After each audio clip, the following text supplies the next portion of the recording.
Good morning, everyone. When I say social distancing, there's no doubt that you're reminded of the COVID-19 pandemic. However, today I'll be exploring social distancing from a perspective that is imminent in society but often ignored. Before I begin, I'd like to ask you all a question. How many of you have ever felt the need to be fake, whether it be on social media or in a conversation? Please raise your hand. I'm not surprised to see few hands up because it is actually human nature to not accept or be aware that at times we need to portray a different version of ourselves to fit in. Now, anyways, before we proceed, let's take a moment to unpack this rather simple yet intimidating term, social distancing. First, we have social. Humans revolve around social relationships, whether it be with your family, friends, teachers, students, animals. It's these social relationships on which we thrive. Unfortunately, we often forget that not everyone is blessed with such relationships. And this is where the distancing of social distancing really enters the picture. Our society has a social network, but often many individuals don't conform to the fixed protocols of this network. Those that don't fit in are forced to disguise their true selves.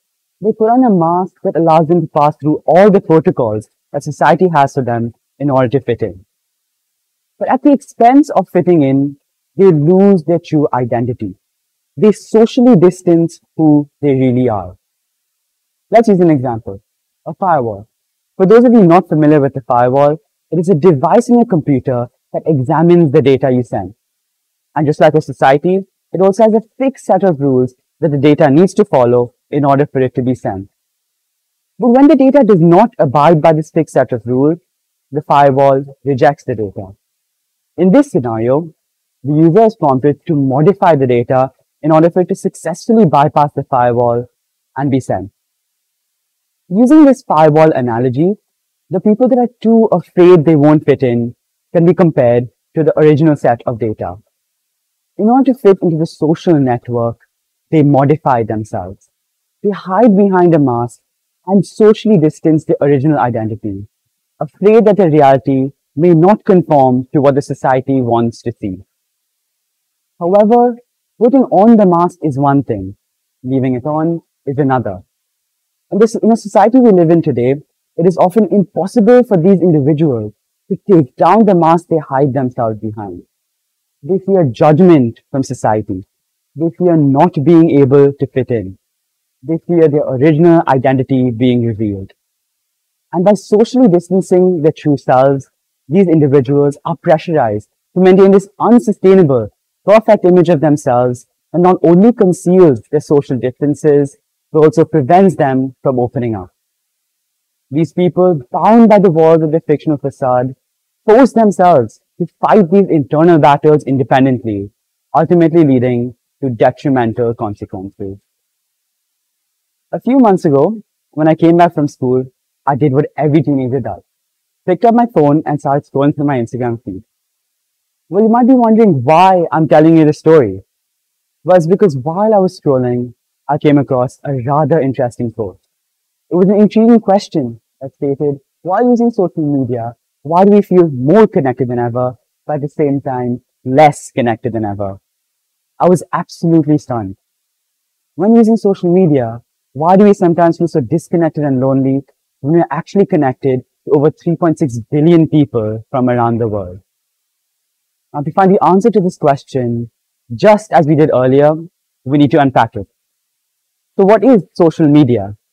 Just as its name suggests, it is a medium of social connection. But are we really connecting socially? The people may be laughing and having the time of their lives in the pictures we see. But do we really know if they're happy? Do we really know if the pictures are the truth or just another facade to hide their true selves behind? Let's take a look. Here we have famous singer Katy Perry. I'm sure we all have heard of her. She has been one of the most celebrated female artists of the past decade. Let's take a look at a few pictures she posted in 2017. I mean, what more can we say? She's clearly happy and enjoying herself. But is that really her? Or is this happiness just part of the mask she wore to hide her true self behind? In fact, in an interview last year, she revealed that it was during this period in 2017 when she was actually depressed and even had suicidal thoughts. This brings me to another example, multiple time Olympic gold medalist Michael Phelps. These pictures were posted by Michael Phelps in 2012 when he was at the lowest point in his life. Now, do we see a man who wanted to, quote, run away from life? And under constant scrutiny of the media and their followers, opening up was even more challenging for these celebrities. This comes to show that when using social media, we may be connected by the chains of technology, but we are still emotionally distant. However, Michael Phelps did not choose to fight this battle all by himself. He immediately sought after external help that allowed him to take down the facade he was hiding himself behind. Because throughout this journey, he learned that it was okay to not be okay.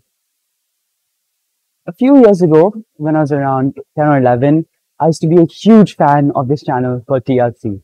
In fact, every evening, I would spend watching this cooking show called Anthony Bourdain, Parts Unknown. As you might have guessed, it starred the world-renowned chef, Anthony Bourdain, where he traveled to different parts around the world, indulging in bizarre cuisines that no one knew existed.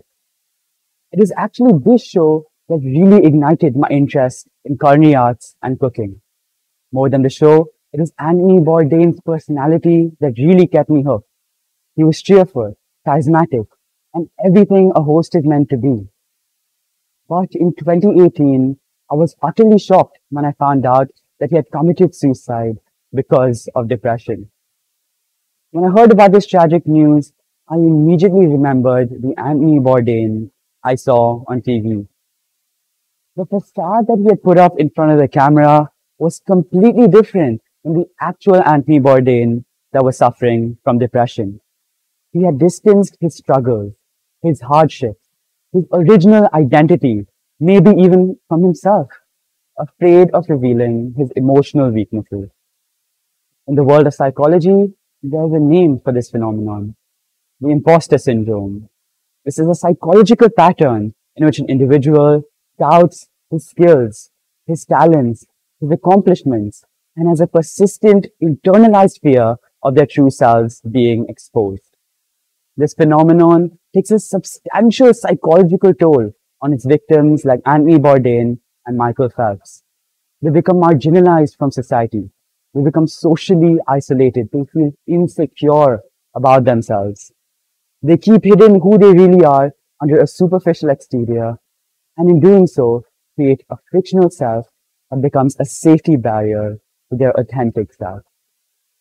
Unfortunately, this phenomenon is becoming increasingly prevalent in our society. And today, according to the medical report of the UK, over 60% of our population have experienced this syndrome globally. However, just as we did against COVID-19, humanity must unite again. We must not socially distance anyone for being different. We must not judge social differences. And most importantly, we must accept everyone for who they are. Because as the society changes, one of us might become the socially distant. Thank you.